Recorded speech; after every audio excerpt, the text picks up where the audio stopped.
Olá, eu sou a Mariana Pestana e no último episódio tive o prazer de ser entrevistada pela escritora Joana Bertolo. Neste episódio sou eu que vou entrevistar e é a Liliana Coutinho, que tenho aqui à minha frente.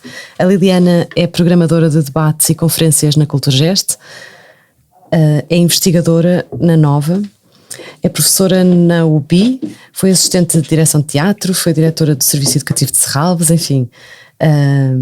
Trabalhou com várias instituições culturais como investigadora e como curadora e também escreve muitas vezes sobre dança, sobre arte, performance e mais recentemente juntou-se à equipa da curatorial da Bienal Walk and Talk em Ponta Delgada, nos Açores, que tem o título Abundância.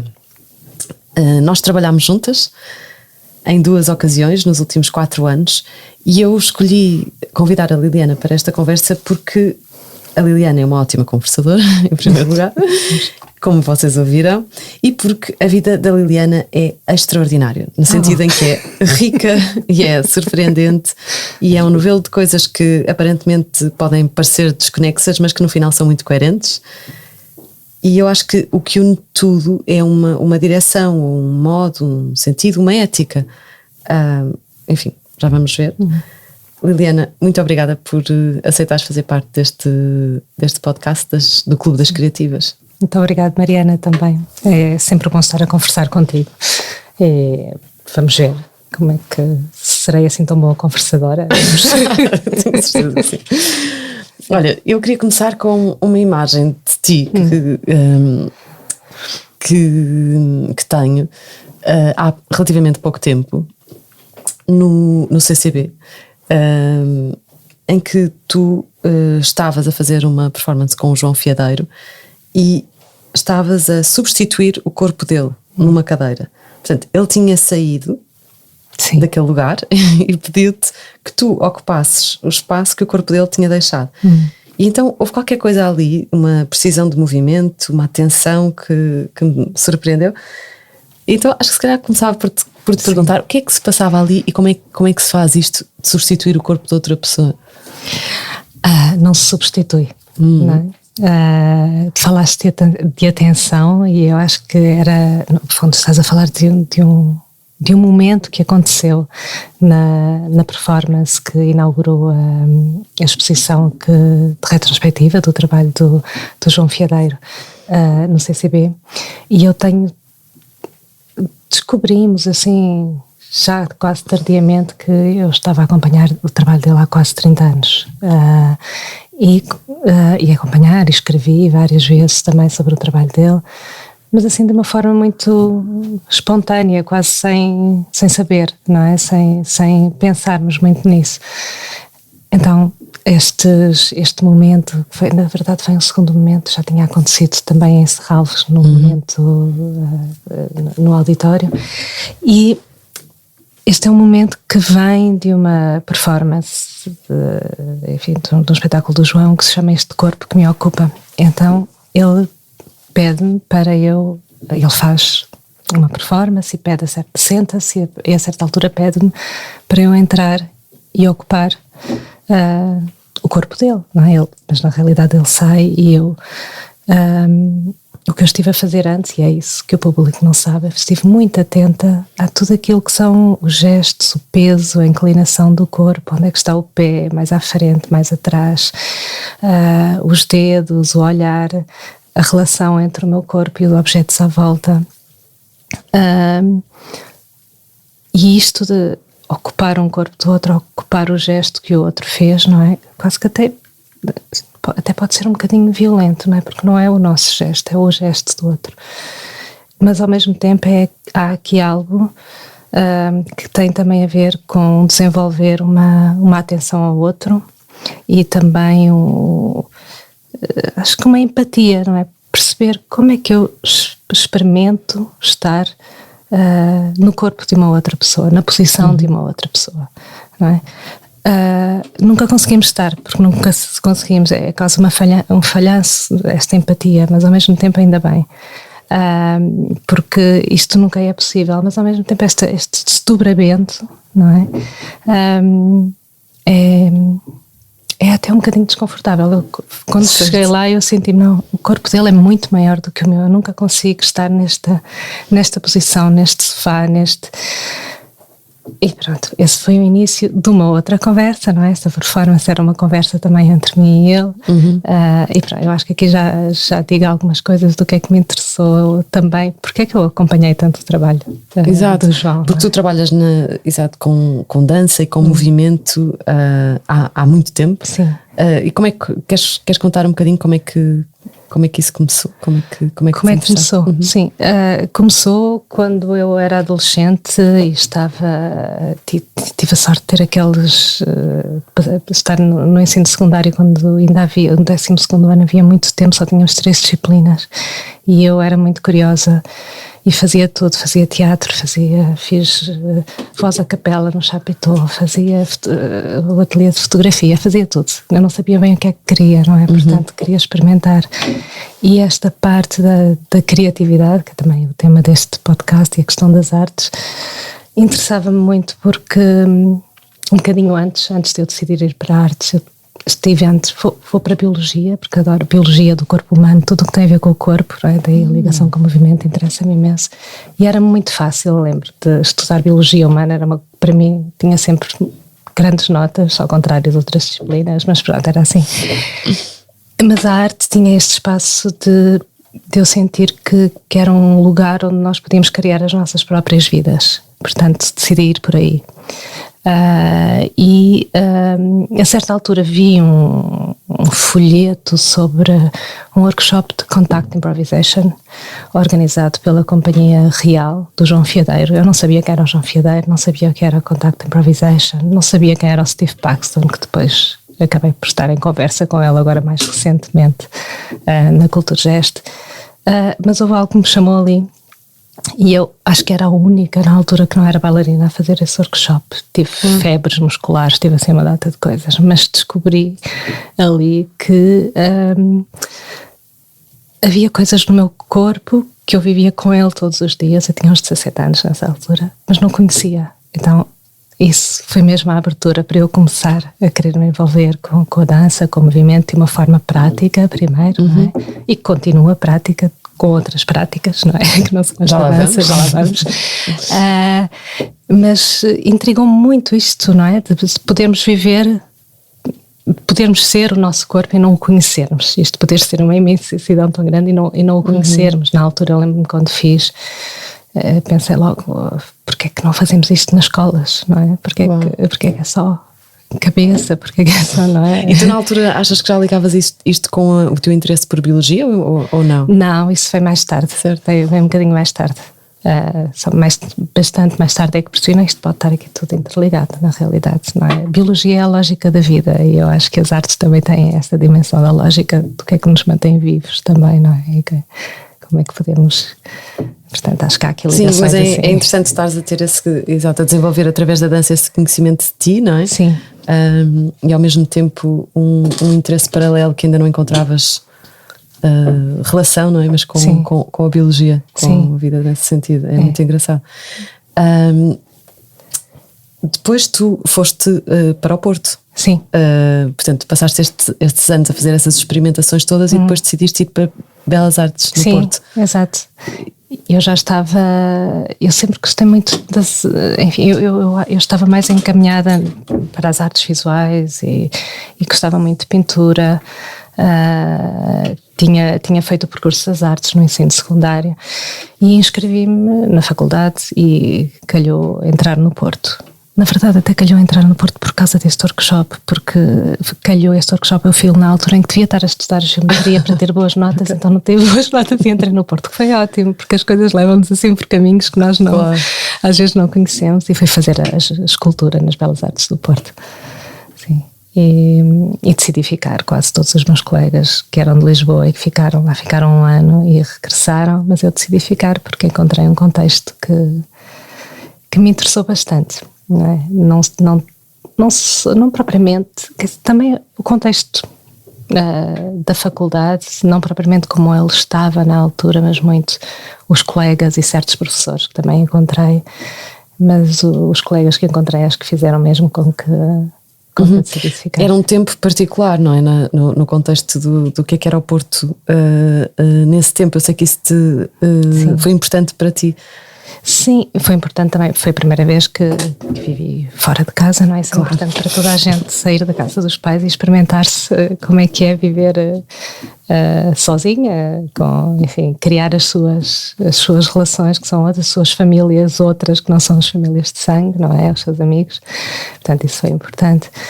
E era um tempo também em que o Porto era muito, muito diferente. Eu lembro-me de ficar um pouco chocada com a estratificação social que existia, com a diferença que existia entre um centro do Porto muito envelhecido, muito pobre, e depois eu a minha demarcação era ali a Rotunda de Boa Vista, da Rotunda de Boa Vista até à Foz era um outro mundo, não é? Então esta separação para mim era um bocadinho chocante. Acho que o Porto mudou. E é reconhecível, não é? Tipo, a Baixa do Porto agora. Agora está mesmo muito diferente. Mas era também uma altura em que podíamos, como estudantes, viver no centro do Porto, ter ateliês no centro do Porto, criar projetos, enfim, paralelos àquilo que se fazia na universidade, haver estúdios um pouco como este, onde havia bandas que podiam aparecer, não é? E ensaiar, e portanto ao mesmo tempo havia estas condições realmente para fazer muita coisa. Não, é interessante isso, não é? Porque a cidade era um lugar em que se podia, enfim, tem a ver também com o valor das rendas e tem a ver com essa acessibilidade ao espaço, não é? Que depois produz oportunidades para projetos se desenvolverem. E que agora está muito diferente, não é? Portanto, acho que uma vivência agora neste momento de faculdade é muito diferente, também por isso, por causa das... Sim, e talvez por isso também estejamos a ver projetos a aparecer mais nas periferias e mais no interior e noutros lugares, não é? Há projetos artísticos a aparecerem em lugares mais pequenos do que nas grandes cidades, não é? Hoje em dia. Que é bom porque ramifica tudo, não é? Mostra que o terreno é bastante rico e eu tenho esta sorte também de poder colaborar com várias pessoas e poder ver isso a acontecer e pronto, e no fundo são sítios que são ainda lugares onde se podem estar, não é? Onde Exato. E tu vives na cidade, mas por acaso escolheste viver também, não exatamente na cidade, não é? Escolheste viver com um pezinho fora. Sim. Queres falar desse contexto, do que é? Porque em torno dessa tua escolha também vem um projeto, não é? Uma comunidade com que tu trabalhas, a comunidade do alimento da Rosinha Flores. Sim, essa pergunta tem sim várias fases de resposta, até porque a comunidade vem anos depois de eu ter decidido ir para lá, e é interessante isso, porque isto de viver com o pé fora, acho que só quando vivi no Porto e quando vivi uns 5 anos depois de regressar do Porto, mesmo no centro de Lisboa, é que eu estive mesmo na cidade, porque eu nasci nos arredores. Quando fui estudar para a França, vivia nos arredores, decidi não viver em Paris onde estudava, mas viver nos arredores. E aqui também por facilidades também enfim, até inclusive de ter a possibilidade de ter uma casa na altura, porque eu regressei de França, decidi regressar quando estava a terminar o meu doutoramento e quando toda a gente se estava a ir embora por causa da crise económica ali que começou desplotou-se ali em 2008, eu estava a regressar em 2010, 2011, foi quando comecei a regressar. E regressei assim com... não pode ir toda a gente embora, não pode ser, não podemos deixar isto entregue. Sim, não é? Sim. Também com essa facilidade de ter um sítio para onde ir. E isto de ter um pé dentro e um pé fora é algo que me interessa muito, porque até mesmo quando vivi noutros lugares, porque me permite ver mais espectros da sociedade, permite-me não estar só num nicho, não estar só numa comunidade, mas permite-me ver várias camadas. Só o apanhar o comboio, porque eu uso muito o comboio entre Campos e Alverca, que é a mesma linha que a linha de Sintra, mas no sentido inverso. Dá-me todos os dias um contacto com a vida cotidiana, não é? Com o extraordinário, que foi uma palavra que usaste há bocadinho, que existe no ordinário, não é? Claro. Na vida ordinária e em todos os dias. E uma coisa também que me chamava na altura é também esta ligação que eu tenho desde sempre com as questões do campo e com as questões das hortas e com as plantas e com as questões da chamada natureza, não é? Da qual nós fazemos parte. Porque os meus avós eram agricultores que trabalham, pequenos agricultores que trabalhavam à jorna. Eu faço parte da primeira geração da minha família que vai para a universidade. Enfim, eles faziam a chamada agricultura de subsistência e eu vivi muito com a minha avó, que viveu connosco quando eu era criança. E nessa altura, quando eu acabei o doutoramento, que aliás dediquei à minha avó, porque ela nunca teve tempo de ir para a escola, nunca pôde ir para a escola, mas aprendeu a ler, porque era uma mulher de uma inteligência extraordinária e apanhava tudo o que era papéis, ela apanhava e lia.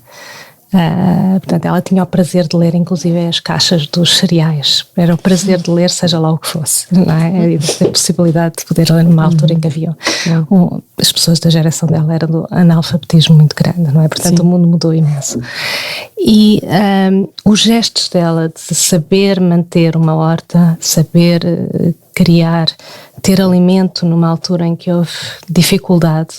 Houve fome nos anos 40, não é? Quem não tinha uma horta de subsistência tinha dificuldades. E para mim, quando eu acabei o doutoramento, eu pensei, estes gestos são válidos, estes gestos são muito valiosos e dão-nos autonomia, não é? Dão-nos autonomia enquanto pessoas, enquanto comunidade. E interessou-me muito resgatar estes gestos, não é? Como é que eu me vou lembrar disso? Porque eu acompanhei-a quando era criança, eu via a tratar das galinhas, a tratar dos feijões, a plantar, e ela partilhava isso comigo, não é? E foi um bocadinho também por aí que esta vontade de, não, os saberes são todos muito importantes, inclusive estes, não é? Sem fazer cortes, não é? Entre o que é os saberes teóricos e tudo isso que me interessa, mas estes também são importantes.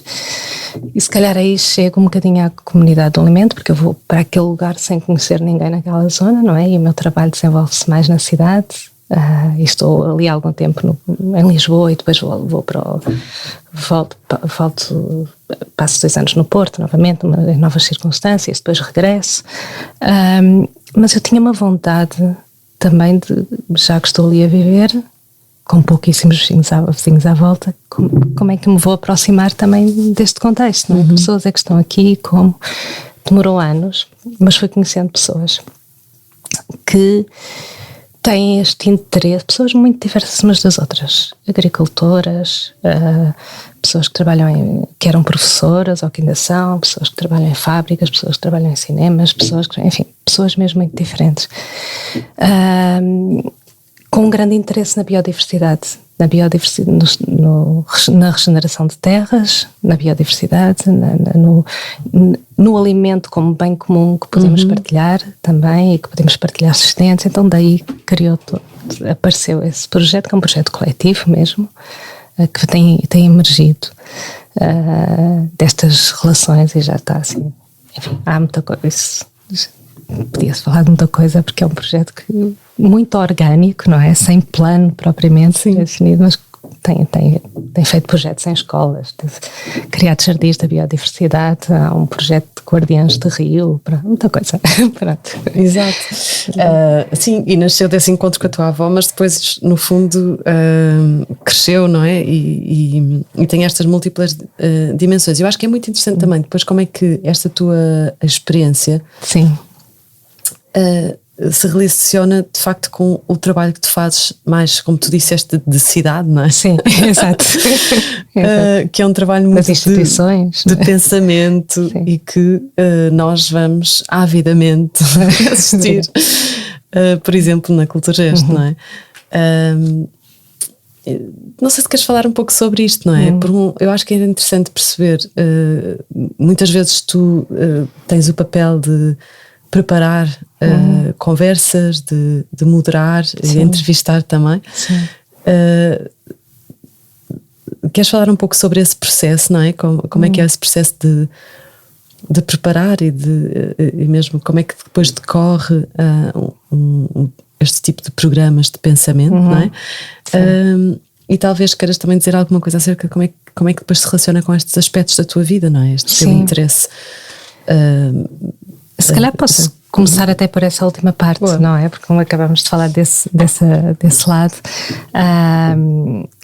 uma das coisas, uma das dimensões acerca das quais eu tenho programado, tanto na Culturgest como antes na Maria Matos, no Teatro Municipal de Maria Matos, numa outra vida do teatro,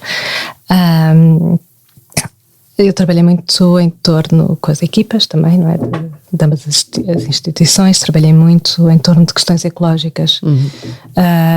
E este meu interesse, na verdade, vem de um interesse prático. Para mim, a teoria, o pensamento, tudo isso são práticas, não é? São ferramentas, são modos de trabalhar também o imaginário, a nossa compreensão das coisas, que têm depois consequências e ecos naquilo que nós vamos fazer, como é que vamos agir no mundo, como é que vamos escolher orientar a nossa vida singular e em comum, não é? Portanto, por isso para mim há uma ligação, o facto de falar sobre ecologia e depois estar neste projeto, para mim faz-me sentido, não é? Dividindo bem o tempo entre as coisas e principalmente não nos julgarmos, isso é uma coisa que é muito importante na comunidade do alimento, que é não nos julgarmos quando não temos tempo. Estamos a fazer, é deixar as coisas irem aparecendo. Mas esta ligação entre a chamada teoria e prática, ou as várias camadas da prática, da qual fazem também parte o pensar, o imaginar, tudo isso, enfim, me interessa, não é? Estas várias estratificações. Eu acho que essa é a ligação. Sim, era aquilo que estavas... Mas depois levar isto a palco, não é? Levar estas práticas a um contexto que é muito particular, não é? Que há uma fila de cadeiras, há um palco, luz, enfim. Sim. Bom, trazer isto a palco eu posso pensar assim em vários momentos. Em geral, eu acho que é primeiro decidir, isso é o trabalho de todo o processo de curadoria, não é? Seja em que área for, que é decidir porquê falar daquilo agora, neste momento, quais são as questões que nós, enquanto curadores, eu enquanto curadora, nós enquanto instituição, estamos posicionados para poder falar de algo que seja de uma forma efetiva. Portanto, há essa camada, primeiro decidir. Eu trabalho com imensos temas, o programa de debates e conferências com o qual a Culturgest trabalha tem temas muito diferenciados. E isto implica, por um lado, essa dimensão de decisão e, por outro lado, também uma auscultação, uma atenção que se calhar tem um bocadinho a ver com a tua primeira pergunta, não é? Este olhar para os corpos dos outros, para o outro, não é? E para o que é que se está a passar e o que é que, com as ferramentas institucionais que tem, que é um palco neste momento, não é? Como é que se pode ampliar certas questões na esfera pública, não é? Certas questões que são importantes de serem tratadas. E isto às vezes não é pensado, às vezes é pensado por mim, mas é pensado também muito em conjunto, e em conjunto não só com a equipa da própria, enfim, da Culturgest e de outras instituições com quem já trabalhei, com universidades, com pessoas. É um trabalho de diálogo também, bastante, não é? É um trabalho de estar à escuta e também daquilo que nos é proposto, daquilo que nós às vezes vamos propor. Portanto, é um trabalho muito de relação. E falar, por exemplo, quando fazemos programas sobre questões de ordem ecológica, não é? É porque também sabemos, ou defendemos, não é? É um posicionamento também que tomamos no mundo enquanto curadores, que isto são questões importantes de tratar. Ou quando organizo uma conferência como esta, que abriu agora este ano, com a Adela Cortina, uma filósofa espanhola que fala sobre a importância de considerarmos a diversidade e a diversidade cultural como uma riqueza e não como um problema. Acho que temos de colocar essa informação no mundo neste momento, não é? Não sei se estou a responder. E depois há surpresas que acontecem, não é? No palco, tu às vezes juntas pessoas improváveis e acontecem coisas um pouco inesperadas, não é? Desse encontro. Isso é muito giro. Eu imediatamente lembro-me de um que aconteceu no Porto, em torno, também ligado à programação da Culturgest, em torno de uma exposição do coletivo Berro, que tinha uma instalação no nosso espaço de exposição no Porto, e fizemos uma conversa, e os Berro tinham feito uma instalação muito relacionada com o universo oceânico, com recolha de sons do oceano, com esculturas que tinham sido com metal que tinha estado mergulhado no mar. Então havia toda esta questão relacionada com o som e com a produção de energia do oceano que tinha a ver com aquela instalação.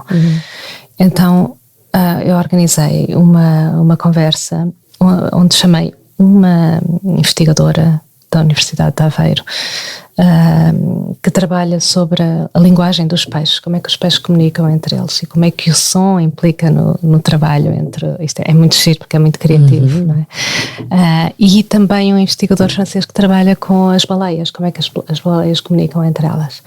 Eles não se conheciam e estiveram em conversa com os Berro, que são um coletivo de artistas do Porto, que não se conheciam, e a conversa foi muito, muito gira, ver como é que esses universos se articularam todos. No final, já em off, já estávamos a tomar um café e eles olharam assim todos para mim: como é que tu nos puseste em conjunto e isto correu bem? Olha, às vezes tenho assim uma espécie de intuição e correu. E agir porque também dá muita satisfação às pessoas perceberem que podem sair dos seus lugares habituais ou da conversa só com os seus pares e poderem ver que aquilo que fazem faz sentido para outros campos também, não é? Exato, sim.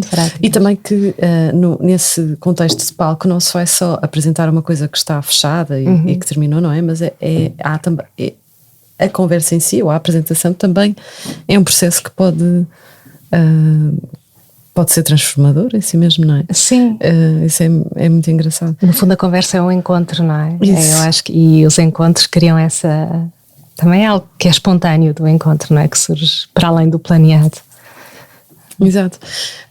Se calhar queria só voltar um bocadinho atrás ao teu período em Paris. Tu fizeste doutoramento na Sorbonne. Sim. E temos vindo a falar muito sobre esta ideia do encontro com o outro, de pôr-se no lugar do outro, ocupar o corpo do outro. Sim. E falámos também sobre a diversidade. E há aqui um tema que é muito engraçado, porque já veio também da conversa anterior. A Joana Bertel é escritora e falámos um bocadinho sobre o nosso interesse comum por ficção e imaginação. E acho que na tua investigação a ficção aparece também como uma oportunidade de encontro. Sim. Não é? Sim. E então se calhar queres falar um pouco sobre isso. Eu acho também muito interessante como é que tu articulas, especialmente no contexto de hoje em dia, não é? E no teu trabalho que tem a ver também com a ideia de partilha e de uma terra comum, não é? Como é que estas ideias de diversidade, mas também universalismo, enfim, como é que articulas estas ideias e como é que a ficção é uma oportunidade de encontro? Estás a referir algumas palavras que me remetem para vários momentos, enfim, até de coisas que publiquei depois de fazer, enquanto estava a fazer a minha tese de doutoramento. E até surgiu também de uma vontade de investigar em torno de algo que também já falámos um bocadinho, que foi esta minha relação também com o corpo.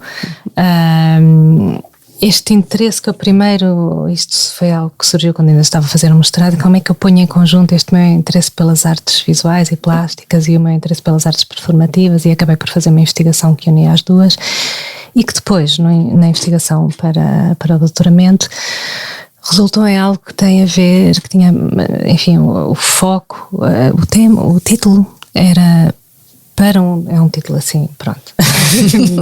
Se calhar há títulos mais bonitos, mas pronto, a ideia era para um discurso sensível sobre a capacidade cognitiva do corpo na experiência e a experiência estética. No fundo, o que é que me interessava era como é que a experiência estética, que muitos filósofos puseram assim num sítio em que opunham à experiência cognitiva, ao uma experiência, não pode ser uma experiência de conhecimento porque é tão singular, não é? E tem tanto a ver também com a nossa a estética, vem da estésis, vem das nossas sensações, da nossa vida encarnada, não é? Encarnada não a cor, mas com carne. Exato. Portanto, vem dessa experiência do corpo e me interessava muito perceber como é que estes processos estéticos, vividos carnalmente também, não é? E com os nossos sentidos todos, como é que eles participam na construção do conhecimento que nós temos do mundo. Isto depois deu assim uma dimensão, um trabalho de ordem filosófica, histórica também, assim grande. E uma das questões, usaste aí as palavras universalismo, ficção, e isso. Uma das questões que me interessou também e pela qual entrei foi esta: como é que a ficção, que tem praticamente tem uma raiz etimológica ali muito próxima da do fazer, não é? Como é que as ficções pertencem ou são matéria também para o fazer mundo, para a construção de mundos, não é? Há autores que falam disto, autores assim um bocadinho mais recônditos da história da filosofia, que falam até mesmo como é que a ciência precisa de alguns ter como base as suas ficções para depois trabalhar, não é? Por cima delas. Há um historiador muito conhecido, não é? Para referir a alguém que se calhar muita gente conhece, o Harari, que escreveu a história do Homo sapiens. Agora não tenho os títulos assim todos, mas ele também fala disso. O dinheiro é uma ficção, não é? Fomos nós que ficcionamos e criámos isso. As nações são uma ficção. Há uma série de coisas que nós consideramos fundamentais na nossa realidade que são ficções, não é? Mas, no entanto, isso foi sempre... Muitas vezes a ficção é tida como oposta à realidade ou à verdade, não é? E a mim o que me interessou foi misturar bastante, perceber como é que uma afeta a outra. E uma das questões pelas quais esta questão do conhecimento não estaria ligada à experiência estética é porque não nos permitiria chegar a um conceito, chegar a algo que fosse universalmente aceite. Então esta questão de pensar o universal também me interessou por uma razão política, porque esta relação entre experiência estética e conhecimento, no fundo, é também uma relação entre aquilo que é singular e aquilo que é do comum. Exato. E aquilo que é coletivo. E isto tem uma dimensão política grande, é uma dimensão na área da teoria do conhecimento, mas uma dimensão política grande.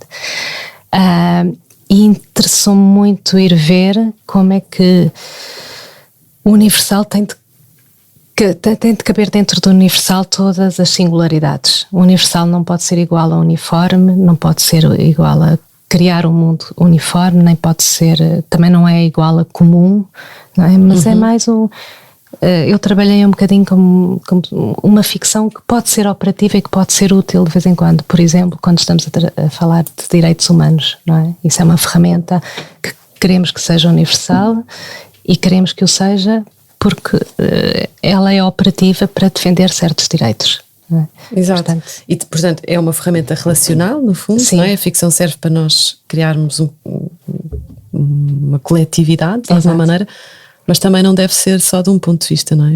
Essa é a sim. questão, não é? É assim, os pensadores... É uma multiperspectival, qualquer coisa assim. Os pensadores da decolonialidade lançaram, ali da América Latina, lançaram o termo do pluriversal, não é? Um pouco para que isso caiba aí dentro, toda essa pluralidade, não é? Muitos mundos dentro de um mundo. Muitos mundos, muitas pretensões à universalidade, não é? Que existem. Um mundo que é feito de uma tessitura muito colorida, muito diversa, com muitas linhas, e não assim uma coisa única, meio amorfa, uma imagem assim, onde tudo é igual a tudo, mas não reconhecer esta diversidade. E a legitimidade, não é? Da coexistência destas, que nem sempre é fácil, mas é por isso que também é interessante, não é? Estas ficções com que se começa, se calhar, um projeto, não é? No fundo também são, como tu dizes, são operativas, não é? São ideias que depois se tornam passíveis de serem também trabalhadas por outras pessoas. E estou a pensar que quando vocês lançaram agora o mote para a Bienal do Walk and Talk, vocês lançaram uma ideia também que tem, acho que é interessante ver desta perspectiva, não é? Do que estás a contar, que é a ideia da abundância, que à partida parece de facto ficcional, não é? Dadas as circunstâncias. Exato. Sim, mas parece ficcional, mas mais uma vez é uma ficção operativa. Isso. E depois não é ficção. Eu vou-vos explicar um bocadinho como é que tentar abreviar, porque isto na verdade nós chegamos ao título. O título é Gestos de Abundância. E a questão de gestos também nos interessa, porque é isso que são movimentos, não é? São gestos que nos permitem levantar camadas de abundância onde nós achamos muitas vezes que não existem. Portanto, é o título da Bienal. O Alquital, que acontecerá em Ponta Delgada, vai abrir no dia 25 de setembro deste ano, 2025. E nós chegamos a este tema depois de estarmos muito tempo a conversar, não só a equipa curatorial, que sou eu, o Jesse James, a Claire Shea e a Fátima. A Claire Shea vive no Canadá, é uma curadora norte-americana. O Jesse é o diretor também do Walkie-Talkie e da Vaga, e a Fátima Bintoussar, que dirige neste momento o Raw Material em Dakar, no Senegal.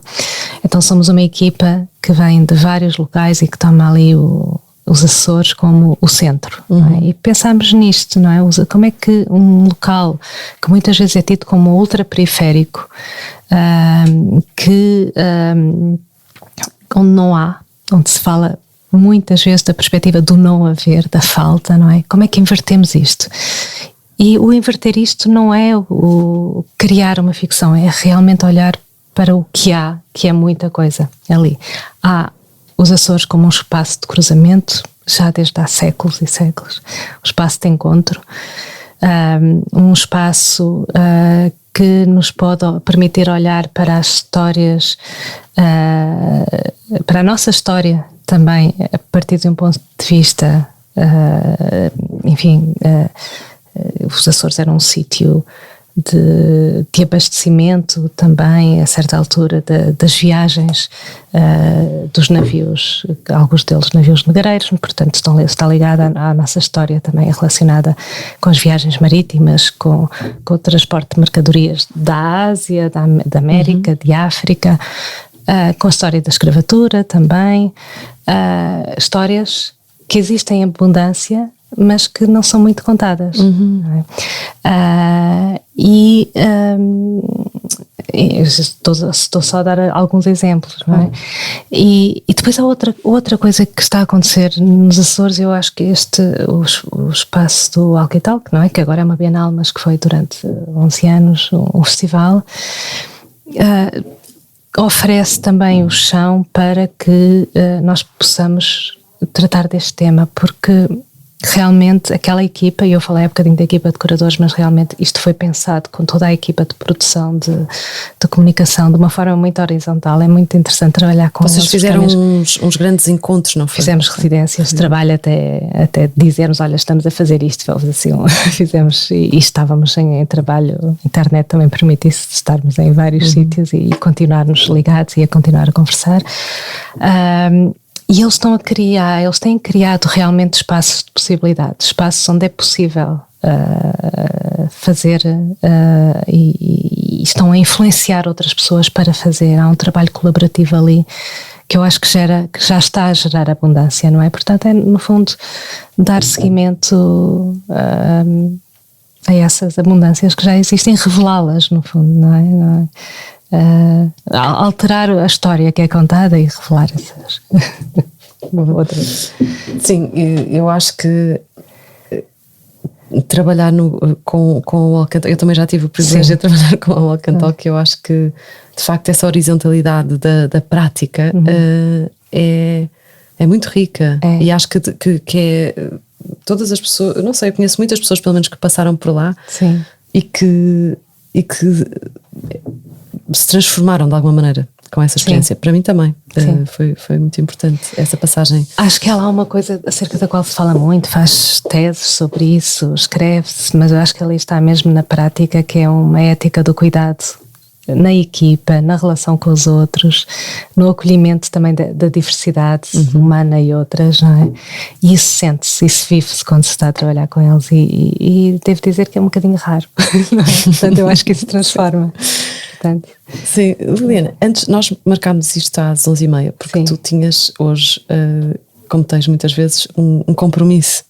Tenho, mas está bem. Okay. Não, mas antes, não é? Sim. Tu dás aula. Sim, é verdade, antes. É um compromisso como se calhar tu tens o compromisso de ir ao ginásio ou de fazer, não é? Sim. Mas estás a querer perguntar acerca de uma coisa específica, não é? Exato. Tá bem. Sim, então, eu dou aulas de Qigong. Muitas pessoas não sabem bem o que é o Qigong, se calhar conhecem mais o Tai Chi. É uma prática de, se calhar uma forma assim, de criar uma analogia mais rápida para quem não conhece. É como se fosse uma espécie de yoga chinês, na realidade, na história até vem da ligação com a Índia e que depois, e do yoga, e que depois vai para a China e desenvolve-se como uma das práticas terapêuticas e que trabalha com, no fundo, o princípio do Qigong é fazer com que fazer com que o movimento é não estagnar, não é? Não estagnar as nossas energias, desbloquear a circulação. São uma série de exercícios físicos, não é? Como o yoga também trabalha, mas o Qigong trabalha de outra forma. No fundo, para cuidarmos de nós, não é? Vamos ao ginásio, fazemos ginástica, fazemos uma série de coisas e cuidamos de nós. O que eu gosto muito no Qigong, e eu comecei a fazer numa altura em que tinha desistido da ideia de ser bailarina, na realidade, não é? Não quero passar 10 horas em estúdio. O que me interessa mesmo nesta prática da dança, que já falámos um bocadinho sobre ela, é também aquele conhecimento que nós podemos ter de nós mesmos, não é propriamente a questão de ir para o palco, mas precisava de continuar a fazer qualquer coisa. O ginásio não me interessava, não é aquelas, não tenho nada contra, mas não me interessava. E perto da minha casa eu estava na altura a trabalhar e a estudar, estava muito cansada e precisava mesmo de fazer qualquer coisa, e havia um dojo de artes marciais e Tai Chi e Qigong, e eu ia para lá ao final do dia 2, 3 vezes por semana e fazia 2 horas daquilo e saía de lá como se tivesse acabado de acordar, assim. E eu nem sabia o que era. Na altura nunca fui daquelas pessoas assim muito curiosas por artes marciais e nunca tive isso. Até ter experimentado mais esta prática mais terapêutica, esta prática de movimento, que nos dá uma consciencialização do corpo e que começa logo por uma coisa que eu acho que nós precisamos imenso, que é relaxar.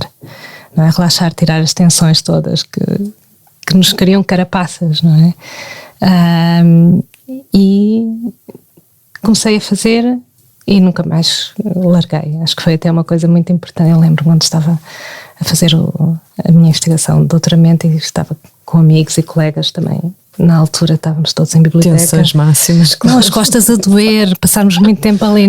E eu acabava às 5 da tarde, saía da biblioteca, ou do que estivesse a fazer, e aí fiz mesmo artes marciais mais a sério. Uau. E o Qigong vem também. Sim. O Qigong no fundo é uma base que permite cuidar de nós, mas que também permite desenvolver uma força que também é aplicada na dimensão marcial.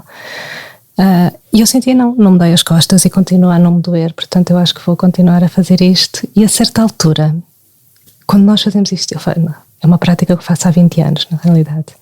Quando nós fazemos isto durante muito tempo, começamos a sentir que só continuamos a evoluir se partilharmos. Então eu resolvi, fazer o curso de instrutora de Qigong, que calhou conseguir articular tudo. Exato. Enfim, tenho várias formações. Mas faz todo sentido, não é? Com o resto faz-me sentido. A mim faz. Da tua prática. E não vou ao ginásio, dou essas aulas. Recrutamos mais alguns alunos. Se quiserem, sim. No podcast. Liliana, estamos a chegar ao fim do tempo. Sim. Eu queria-te só pedir uma sugestão de alguma coisa que tu viste, alguma leitura que estejas a fazer que gostasses de partilhar. Olha, Há várias coisas, mas o que me vem imediato, eu não estava à espera da pergunta, o que me vem imediato foi um livro que eu acabei de comprar, portanto ainda não o li, mas estou muito curiosa. Comecei a lê-lo. Chama-se Entanglement, e é de um filósofo norte-americano que se chama Alva Noé, que trabalhou muito na área da filosofia da mente também, mas ele fala, e parece-me, do que eu já comecei a ler, parece-me um livro de uma escrita algo acessível, mas fala sobre esta imbricação, este entanglement, este emaranhamento entre a arte e a vida, de uma forma que me está a estimular bastante, não é? Como é que realmente a arte e as práticas artísticas, e isto da experiência estética que eu falei também há pouco, como é que como é que realmente nos transforma a vida. E se calhar vou dar outro, que é de outra. Eu gosto muito de ler ficção e há uns tempos conheci no Festival de Literatura de Óbidos. Enfim, vi uma autora que eu não conhecia, que estava lá a apresentar um livro, que é a Carola Saavedra, que é uma escritora, enfim, brasileira, mas que oriunda também de um povo indígena e que trabalha muito com isso, e escreveu um livro que lançou na altura que se chama O Manto da Noite, e é um livro que ela escreve e sonha. Ela escreve a partir dos processos de sonho que estava a ter na altura também. Então é um livro, quando ela fez a apresentação ela disse, se alguém me perguntar o que é que está aqui no livro, eu não sou capaz de dizer tudo. E é muito bonito e leva-nos assim para campos, enfim, muito... Esse vais ter de me emprestar. Está bem, eu empresto. É muito, acho que lês assim, tipo, pegas e entras curioso, assim. Porque quando eu gravei o podcast com a Joana Berto, depois não, foi um pouco antes, foi quando combinámos, mas falámos daquele livro Acreditar nas Feras, de Natasha Martin. Sim. E depois tu acabaste por fazer na Culturgest uma conversa com ela. Já andava atrás dela há algum tempo, depois conseguimos em colaboração com a Embaixada Francesa. Exato. E portanto também nos deste a oportunidade depois de conhecer a autora daquele livro incrível. Sim. Bom, olha, ficamos por aqui. Muito obrigada. Obrigada também, Mariana. Foi bom. Obrigada pela conversa.